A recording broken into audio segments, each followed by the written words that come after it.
এটা একটা 46তম BCS এর আসা প্রশ্ন। আচ্ছা, এটা প্রশ্নটা হলো এরকম, আপনার যদি আমি একটু বড় করে দেই যে বার্ষিক 5% হার মুনাফায় 400 টাকা 2 বছর চক্রবৃদ্ধি মূলধন কত? দেখুন অঙ্কটা একদম সহজ, একদম বেসিক লেভেলে, শুধু একটু সূত্র জানলেই হয়। এখন এটাকে আমি একটু সাইড করে দেই। দেখেন এখানে কী কী দেওয়া আছে। এখানে হার দেওয়া আছে, মুনাফার হার কত, মুনাফার হার দেওয়া আছে, আর ইকুয়াল টু দেওয়া আছে কত 5%, আর হলো আপনার মুনাফায় 400 টাকা, মানে আসল হলো আপনার কত টাকা, 400 টাকা। আর হলো আপনার চক্রবৃদ্ধি মূলধনটার সময়টা কত, 2 বছর, n ইকুয়াল টু 2। তাহলে আপনার বের করা লাগবে চক্রবৃদ্ধি মূলধন c ইকুয়াল টু হোয়াট। ঠিক আছে। এখন নর্মালভাবে চক্রবৃদ্ধি মূলধনের ক্ষেত্রে একটা সূত্র আছে, সূত্রটা একটু নর্মালভাবে যদি আমি লিখি আপনার, যে সূত্রটা হলো এইরকম যে c equal to p into 1 plus r to the power n। এখন দেখেন এখানে p দেওয়া আছে, কি p দেওয়া আছে হলো 400 টাকা, আর হলো 1 প্লাস r এর মান কত দেওয়া আছে, r এর মান দেওয়া আছে হলো আপনার 5%, 5% না, তাই আমরা 5%কে লিখতে বলি 5/100 ইন্টু, আর সময় দেওয়া আছে কত, n দেওয়া আছে কত বছরের জন্য, 2 বছরের জন্য, এখানে 2। এখন নর্মাল দেখেন এখানে 400 আর হলো 1 প্লাস।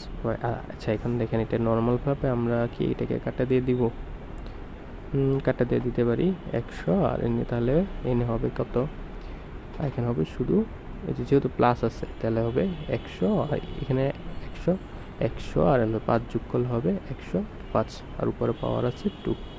এখন দেখেন নর্মালভাবে এখানে 400 আর এখানে 100 আর 105কে যদি আমরা ভাগাভাগি করি তাহলে হবে 20, আর এখানে হবে কত 21, 5 20 100, আর হলো 5 21 105।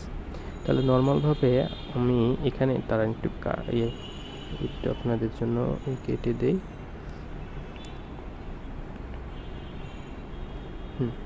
20।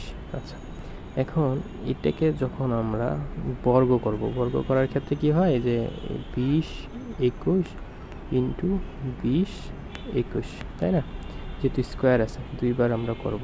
এখন নর্মালভাবে এটাকে একটু স্পষ্ট করে লিখি 21 ইন্টু 20, আর উপরেরটাকে আমরা একটু মুছে দেই কারণ এটা আশা করি বুঝেছেন। এখন দেখেন এটাকে যখন আমরা এখানে করি তখন কি হয়,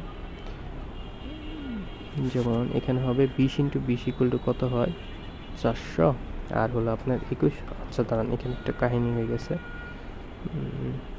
এখানে দেখেন ইকুয়াল টু 400 ইন্টু 20 কত হয় 400, আর 21 ইন্টু 21 আমরা করতে পারি কত 441, 21 দিয়ে পূরণ করলে হয় কি 441। এখন নর্মালভাবে দেখেন এই যে এখানে যে 400 বের হলো আর এখানে 400, এই 400কে এই 400 টাকা আমরা কাটা দিতে পারি, তাহলে হয় কত 441 টাকা। তাহলে এখানে যে চক্রবৃদ্ধি যে মূলধনটা বের হলো তা কত 441 টাকা। সুতরাং সঠিক উত্তরটা হবে কত 441 টাকা। বার্ষিক 5% হার মুনাফায় 400 টাকার 2 বছরের চক্রবৃদ্ধি মূলধনটা হবে কি 441 টাকা। আশা করি বুঝতে পেরেছেন।